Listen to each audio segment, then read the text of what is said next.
Hello, everyone, and welcome back to the Board Gaming Doctor. My name is Phil, and I'll be your board game doctor today. So, I'm going to go over some games that I played in the month of September, the games that I was not able to make a full video for, but I still wanted to address and give you some quick thoughts and a quick review over those games. In large part, these games are available on Board Game Arena to play. You'll see some footage from Board Game Arena, and I'll go over some of those. A lot of these games, too, that I wanted to mention are new games that are coming out around this time of year, as Essen is currently ongoing as of the time of this recording.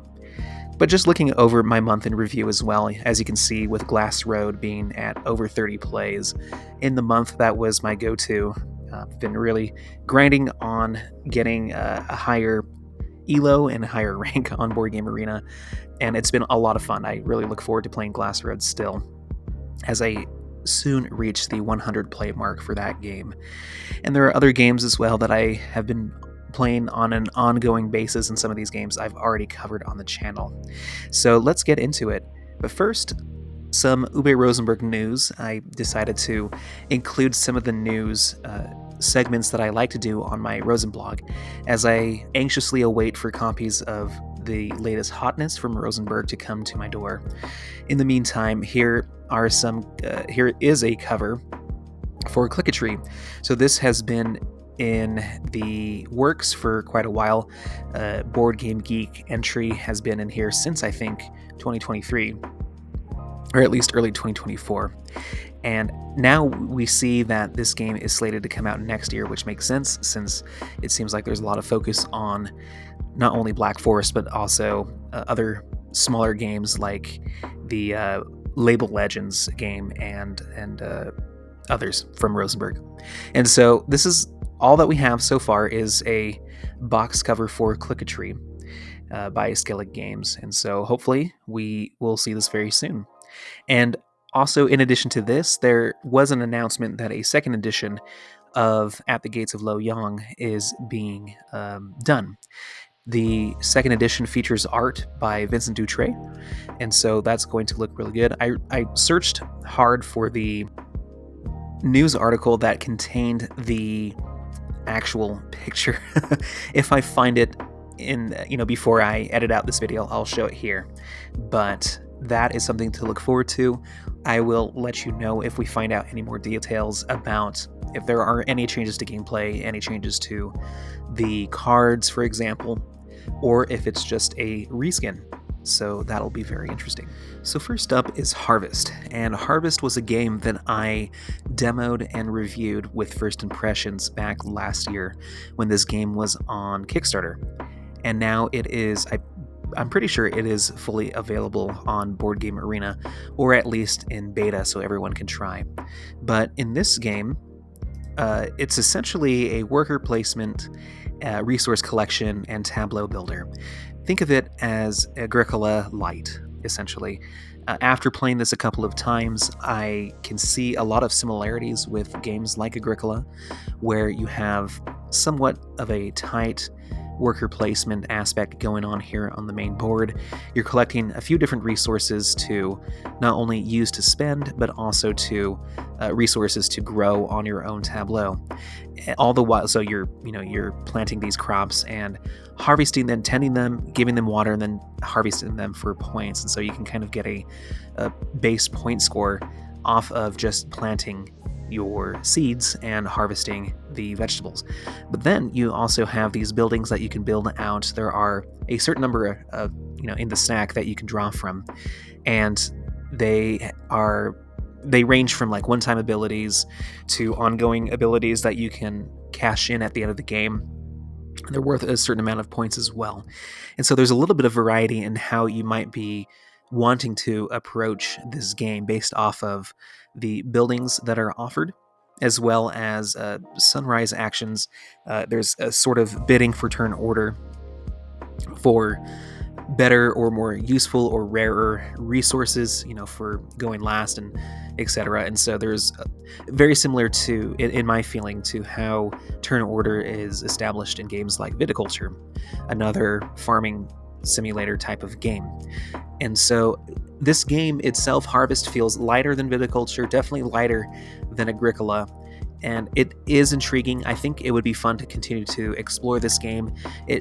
I don't think it has the same staying power and variability that a more complex Euro game would have in the first place, but I think this is a great game if you do enjoy those mechanisms but want to play it at a quicker and lighter pace, and or to introduce it to someone who wanted to play something lighter but still utilize these mechanisms, such as a learning game to explore worker placement and tableau building, etc.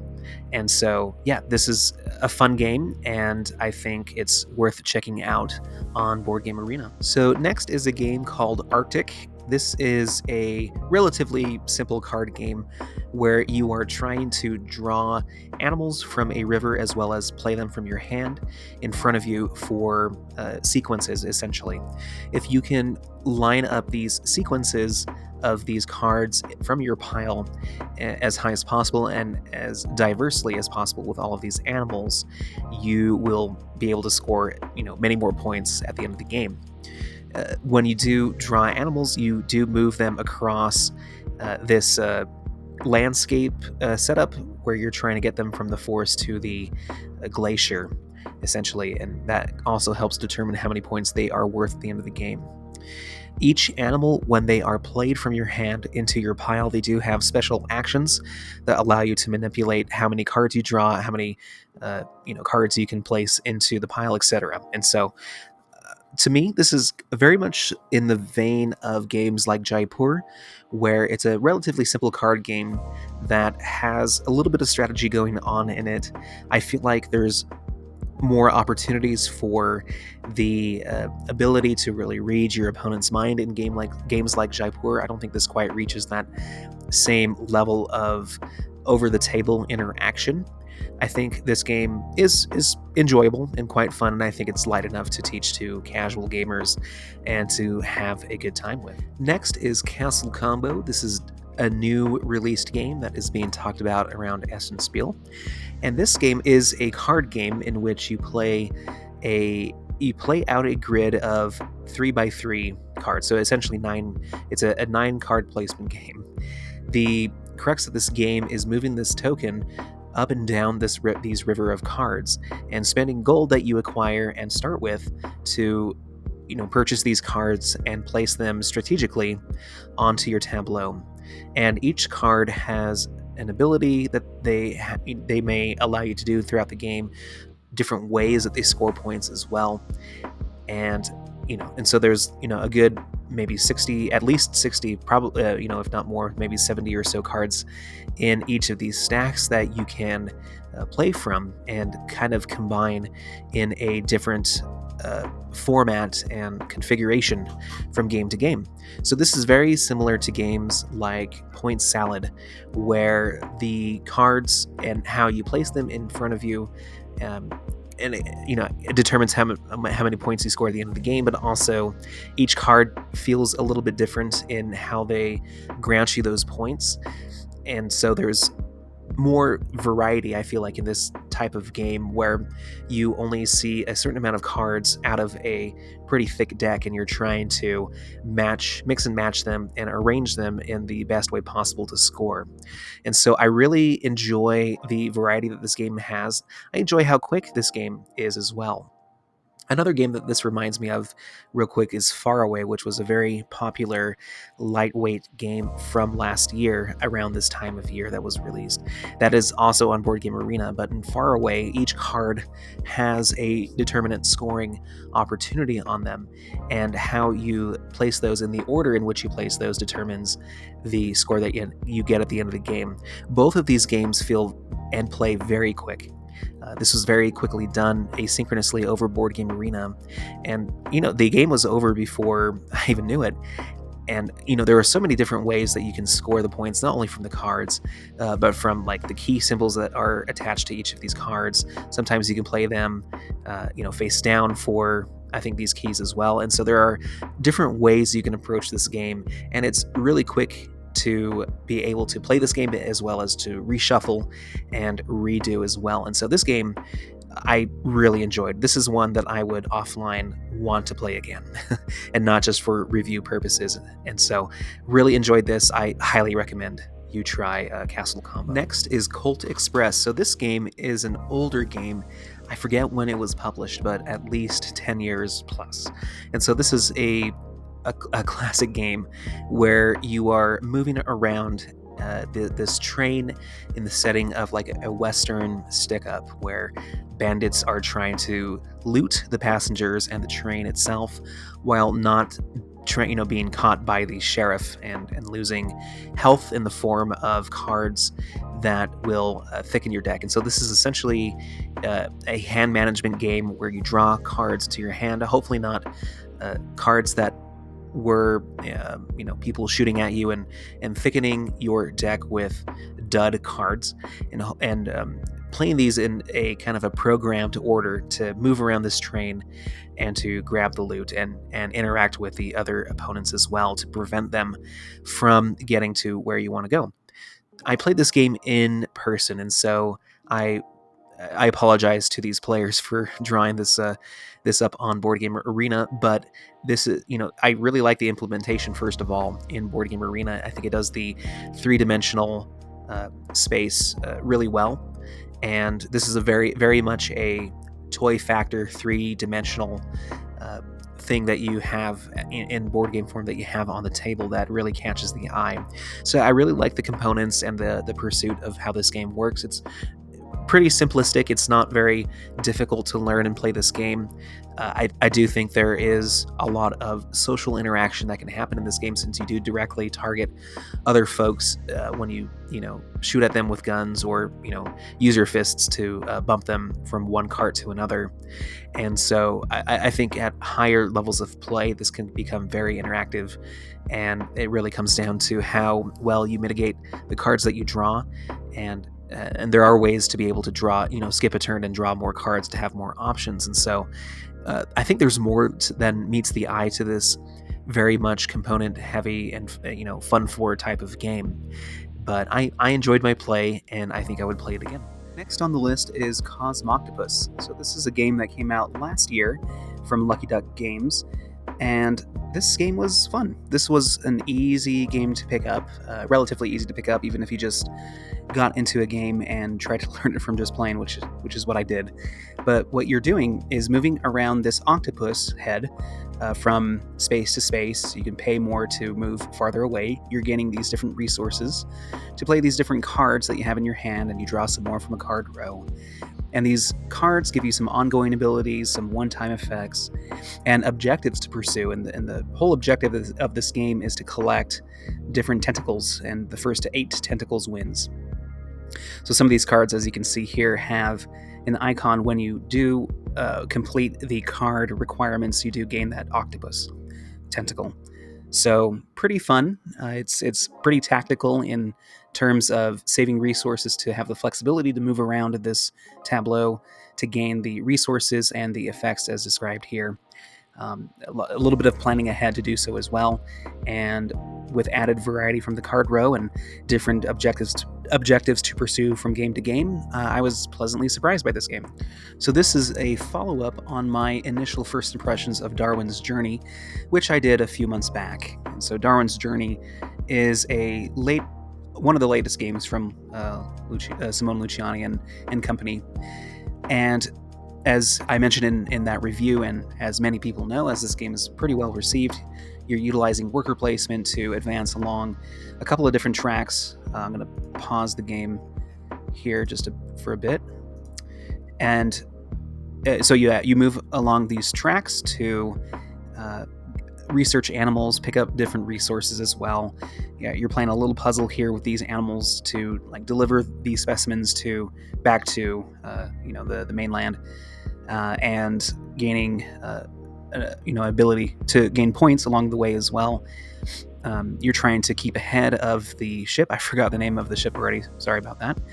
And so there's a little bit of an element of barrage where you're trying to keep ahead of a certain track to maximize the amount of points that you might be able to gain, all utilizing worker placement. And so it has all of the kind of worker placement tension and tight resource management that you'd see in a game like Barrage, but it does not have that interactive element where you are fighting for board space. It's more of a race, I suppose, along these tracks to being able to get to these animals first and ship them off for study and research. The interesting thing about the mechanism of worker placement is you can customize your workers with these seals to allow them to go to many different places if needed and possible. And there are a variety of little nuances here and there for this heavy game, but I still don't feel obliged or encouraged. I don't feel encouraged to play this game again. I played this twice since my first review, and both times I don't feel the excitement of trying to dive deeper into the strategy of this game.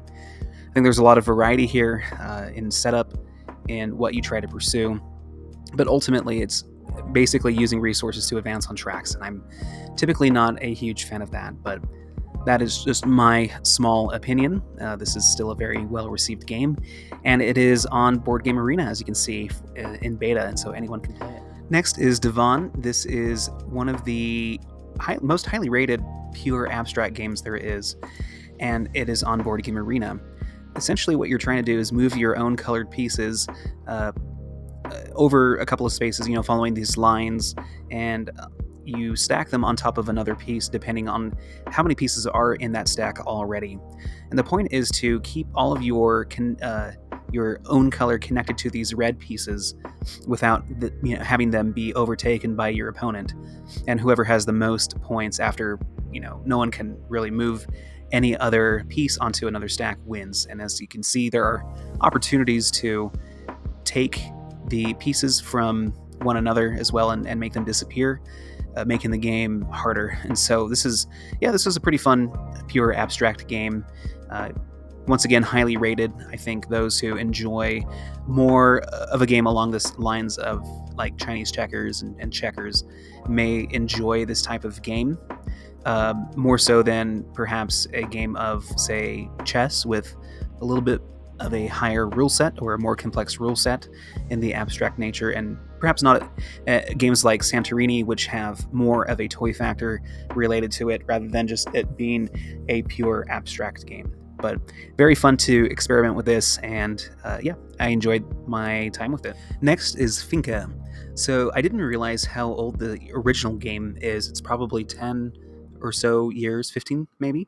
I forgot exactly how old it is, but this is a re-implementation that is now on Board Game Arena. It is essentially a worker movement around this rondel, picking up these resources as you go, and collecting these donkeys as you pass certain points of the rondel to fulfill the orders that are available on the board here that are refreshed and randomly set up. So pretty straightforward game, not very difficult. There is an element of utilizing all of these resources. There's a finite number of these resources, but it's still pretty straightforward. I don't think there's too much strategy in this game. If rondel games that I think of off the top of my head that are probably around this weight include Parks. It's not technically a rondel, but it kind of is in a way. But that one has a little bit more of complexity, I think, rules-wise, compared to this game. So if you do enjoy Parks, or if you think you or someone would enjoy Parks, I think you would enjoy this game as well. Yeah, just a pretty straightforward set collection game, or order fulfillment game. Next is a Gest of Robin Hood. This is a GMT game that is a release from this year that happens to be on Board Game Arena as well. I think this is the first GMT game that I've played, and GMT games, if you are not aware, are very thematic games in the realms of typical like war style games, or they're kind of like a war type strategy type of game. And so this was new territory for me, and I think of the things that I've heard about GMT games in general, I think A Gest of Robin Hood is somewhat more straightforward than those other games. But essentially what you're doing is you're simulating the folktale of Robin Hood. It's a two-player only game. One player plays as Robin Hood and his merry men, the other as the Sheriff of Nottingham, and you are moving these pieces around. The sheriff is trying, in both of my games, I was the sheriff. I am trying to run around and capture the merry men and hopefully get Robin Hood, send them to prison up here. And Robin Hood is trying to, initiate revolt and, incur the favor of the people. And basically whoever either gets to the end of a track or whoever is farther along this order or justice track by the end of the game wins the game. So there are different phases of each game that you play through. The action selection is pretty straightforward as well. One player chooses a single plot, an event, or a plot and deeds action. The other player can choose between the other two that were not chosen, and whoever is farthest left takes the first player token by the next for the next game or the next round. And so you're gaining money, using money to utilize these actions, which are asymmetric based off of your faction. And then finally there is a deck of event cards essentially that you can use. I think some of them depending on the card, it just happens, but some of them also require you to take the event action to use. And so there's variety in the sense of these cards being shuffled and dealt out randomly each game.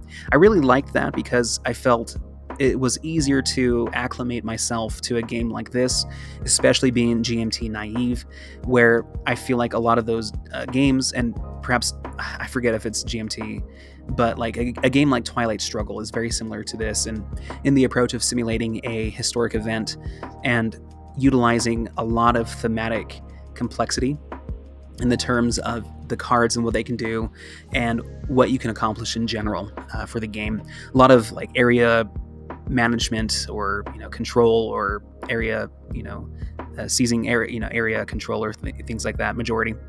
And so rather than a lot of those other games having a full deck of cards that you are trying to juggle that have multi-use natures to them as well, in a more complex fashion in games like this, or even a game like PAX Premier and PAX Renaissance, which utilize a lot of their the fulcrum of their game really relies heavily on the cards that are in the market row that you are utilizing. And once you understand those cards in the deck, then the game becomes more strategic and probably more fun to play. In this game, that is somewhat diverted when you're only focused on one event card at a time for the variety aspect, and most of your attention is mostly focused on the board. And so once again, it's somewhat relatively easy to learn and play this game. I still, I think, prefer a Euro game with a more abstracted approach to a certain subject. Like if a game about Robin Hood, I mean there are a lot of games about Robin Hood. Some of them are Rosenberg related, I think. I think it's Robin of Locksley. But games like Sheriff of Nottingham, etc. Those are pretty fun and pretty light in terms of rules complexity. But like if a mid-weight Euro game came out with this theme and utilized mechanisms that are more familiar with me, then sure, I think I probably would enjoy that more, just because of the comfort of knowing what those mechanisms are and culminating my past experiences into a new game. This was a different step for me, and I felt a little out of water as I played these games. I lost horribly each time, but I did do a little bit better this time, and I'm sure with repeated plays this would get to be a lot more fun. But so I'll leave it there. It was still a really good game, and I think it's very much streamlined, very similar to games like Root, which do streamline a whole genre of games that are perhaps not familiar to Euro gamers like myself and others, and making it more approachable for the general audience of board gamers to try. And so that I do appreciate, and I think A Gest of Robin Hood, not only with a memorable theme, but also with gameplay, I think achieves that bridge for players to get their feet wet with what a GMT game looks like. So those are my thoughts on Gest. Next, I had the chance to play Inori. This is a new game from this year by, I believe, Space Cowboys. And this game is pretty interesting. So I kind of played this game and started it because I heard about it, I think, during Gen Con or the previews for Essen. And this game being available on Board Game Arena, I just kind of started the game and tried to, mess around and see if I could figure out the game as it went along. And I picked up some interesting tidbits along the way before I dove into the rules. But essentially, what you're doing in this game is you are placing workers out onto these modular cards, and these cards do have spaces that you can play your tokens, your workers on, as well as this great tree portion of the game, the board as well. And so when you bear this game down, it comes down to simple worker placement, gathering these different icons or these resources in different elemental icons, and then using them to pay for other abilities to gain points as well, and so forth until the game is has ended. The unique things about this game, or the things that make this game shine, are the variability of these spots that you will be playing from game to game. These cards are randomized and can come out in any order. Whoever is losing can draw two and choose one to place onto the board. Second, you do gain more workers as you go along to fight for the majority in these cards. And so it kind of reminded me a little bit of Federation with the worker placement action and phase of that game, where you play down workers and depending on, you take the actions that you want to take, but where you take those actions on that action board determine how many points you get at the end of each round based off of the majority of the the players' tokens on a certain row. If they have the majority, they would gain a certain amount of points. And this game is true as well. If you do end up having the most type of resource at the end of a round, then if you've played the most workers to that card as well, you will get points based off of having the most of that resource. And some of these cards have two different resources that you're battling for. And then the last thing that you're doing is modulating these worker placement spots with these alter icon tokens, or alter tokens, I believe they're called. And so whoever takes these actions first can dictate what type of element and resource is going to be linked to that certain spot throughout the rest of the game. And so, for example, this score 5 points, you would need to turn in this resource, the wind resource, I believe, to be able to score that, or to draw one rune tile, then take a favor token.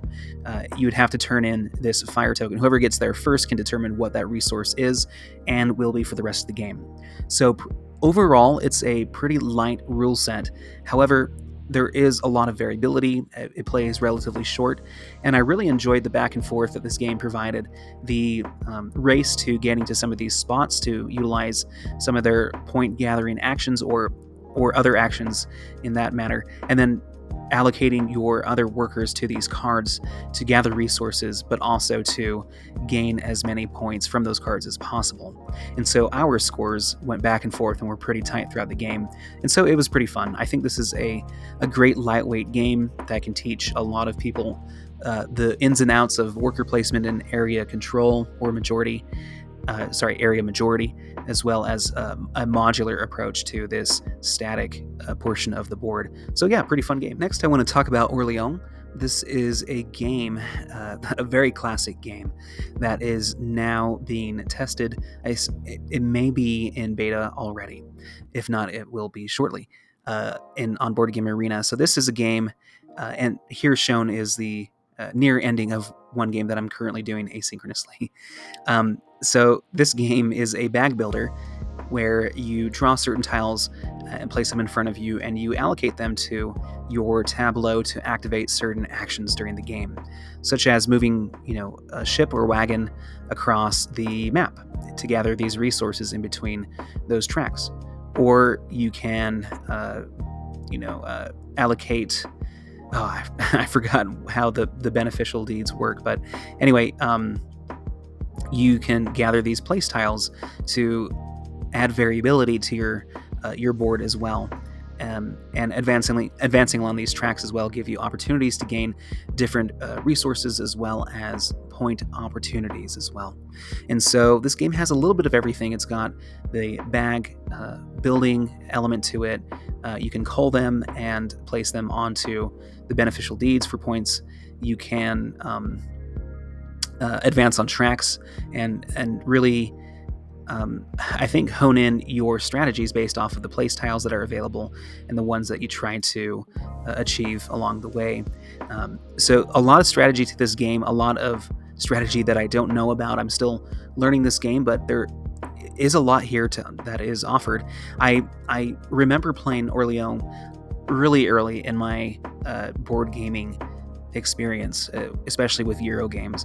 And so at that point, I wasn't terribly impressed because I don't think I really understood the grandeur that this game offers. Perhaps the track aspect wasn't as appealing to me, and I would have rather played a deck building game which gets at the same, mechanism and how actions are taken compared to a bag builder. But I think I would have rather played deck builders at that point in my experience. Now I mean, it's all virtual here anyway, so it's pretty much the same. I do miss out on that tactility of the physical game, but I see a lot of similarities to games like Kalis, some of those older school games that offer a lot of the right kind of variability for me, I think. A lot of old Euros, especially from Rosenberg, really sing to me because of the way that variability is portrayed in a game based off of a market of different asymmetric tiles and such to try to pursue from game to game.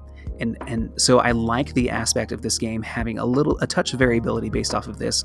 If it didn't have like the place tiles, I don't think it would have been very intriguing to play over and over again, because I feel like you can kind of do the same thing over and over again, trying to gain as many knights, advancing along the knight track to draw more tiles from your bag per turn, and you then can somewhat specialize in a certain type of track that you would advance on, and that's kind of the game. And so I think when it really comes to it, these place tiles and perhaps these beneficial deeds as well play a big role in making each game feel different and having different types of objectives that you want to pursue. And so the map may come into play a little bit for that as well. The map kind of feels like Concordia in the way that is asymmetric, or I should say randomly set up with resources as well to alter the pursuits that you make in that game. It's not as heavy in Orleans as it is in Concordia, but that may play a factor in the replayability as well in this game. So it's a classic for very good reasons. I am intrigued to try to play this a little bit more. If I were to compare this to other deck builders that I really enjoy, yes, it does have a little bit more going on compared to a game like a pure deck builder like Dominion. I think I'm more comfortable with other deck building specific games like Dune Imperium at this point. I think those intrigue me a little bit more because of the cards, essentially using cards as a token rather than chits in the form of these in a bag, I think really appeals to me more. But I do see a lot of potential for me enjoying this game the more I play it, so I will continue to give it a fair shot, I suppose. So next I want to talk about Smallworld. Now, Smallworld is a game that is near and dear to my heart, because this game was one of the first games that I really started to enjoy in the wider world of board games earlier on in my experience, even before I started playing games like Agricola. I would play this game on the app with my wife, and it was one of the first games that I really decided to stop and just think about what I was doing in this game. Before, just to have fun, I would kind of lightly take my turns and not really put a lot of thought into the strategy behind them. But then I started to notice what was really going on in this game in particular when it came to conquesting. And if you're not familiar with this game, this is a classic game where you choose a faction that is randomized based off of the faction and their certain power. If you notice that these are separated and combined, It's easier to see in the physical version, which we do own. But you use these factions, these asymmetric and randomly put together factions, to place tokens along the board, and you get points based off of how many territories you have control over, and other bonuses as well based off of your faction.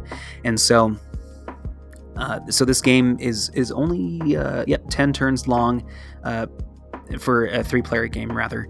And so it plays pretty quick, but it's kind of a mini Risk type of game with a little bit of variability in terms of when and how these factions come out into play. There's a slight bit of a bidding auction type of mechanism as well to draft these. The farther down they are, the more they cost money to purchase, and whoever has the most money wins at the end of the game. And so there's a lot of interaction on this tight little board, trying to conquest the right areas, trying to draft the right factions and play the factions correctly. Like you have 10 turns, example, in a 3-player experience. You typically will have like one turn, you have all of your tokens that you can play onto the board and reinforce, and then you only have so many of those left over. The ones that are reinforcing, you'll have again to place into further territories, and so slowly your faction just starts to diminish, and then at some point you have to put them into decline and choose a new faction to use. And so I don't know what is optimal, but I've usually played through 3 factions per game, and so there is that. And so planning out when and what types of factions are coming out, when to decline your current faction and draft a new one on the next turn, creates for some interesting decisions. And that all wrapped up with the variability of how these factions turn out and what your opponents do on the map make this a really solid game. I really enjoyed coming back to this game, and I'm so excited to have this game on Board Game Arena to play with family and friends. This game, I think those who really enjoy Days of Wonder games are really feasting right now with this, as well as 5 Tribes being on Board Game Arena currently. Of course, you've had modern hits like Heat as well. And so Memoir 44, another great Days of Wonder game. We'll see what else comes into play in the future, but for now, I'm just really happy to have returned to this old classic. So the last game that I want to talk about for the month of September is Treos. This is a game, recent release as well from the last half of this year, and you are drafting these cards, or you draw a hand of cards and you're assigning them in a programmable order in terms of what direction you can move your pawn on the map and over what type of terrain sometimes you can move as well. And there are numbers on the bottom of these cards which can determine, if you play them first, who takes the first action during the round. And you also have a hidden token that you play. There's not a visor, but like a curtain. I forget what it's called. But you get to place that over, sorry about that, one of these cards, and when that flips over, you get to move these highwaymen, which blockade yourself or the opponent as well. And so the goal of this game is to move around. You have these orders to fulfill by visiting these cities. You gain points that way. You can also visit these secret places to gain points, and there are other things you can do as well. First to 20 points wins. So, and every round there's like an event card that allows you to break the rules in certain ways, or makes the game a little bit harder as well. So that is essentially the game. I think this game would play a lot better if there were more people, because that way you would be able to move these highwaymen a lot faster, and they would serve to be more of an impediment and make the game more interactive. I think in a 2-player situation, this wasn't very apparent. Like I didn't myself have many problems with the highwaymen, and so I just felt like it was cumbersome to move them every turn. And it is limiting to try to order where you go, but it's not terribly difficult, especially in a 2-player game. And it essentially comes down to a race to whoever draws correctly and orders them in the correct way to gather as many points as you can. So this game wasn't terribly exciting for me to play. It did feel long as well when played asynchronously compared to other games that perhaps play pretty long on the table but actually don't feel like they take as long if you play it asynchronously on Board Game Arena. It feels paradoxic, at some points, but this game did feel a little long to play, and so it wasn't the most enjoyable game. But I think with more players, this game would feel a little bit more tense and be a much more enjoyable experience. So there you have it. Those are 13 games that I played that were new to me, or games that I wanted to come back to that were, especially on Board Game Arena, that I wanted to talk about. Out of the games, I'm doing something new where I order them in the preference. If I had all of these games to choose from to play again, this is the order that I would probably choose them in: Smallworld, Castle Combo, Orleans, taking the top 3 spots here, and as follows. And so, yeah, this is perfectly subjective it is my opinion, and it is subject to change. So let me know what you think about these games individually, and what if you think I got something wrong or right. Thank you for consulting with me today, and hope that you schedule an appointment with us real soon. Take care.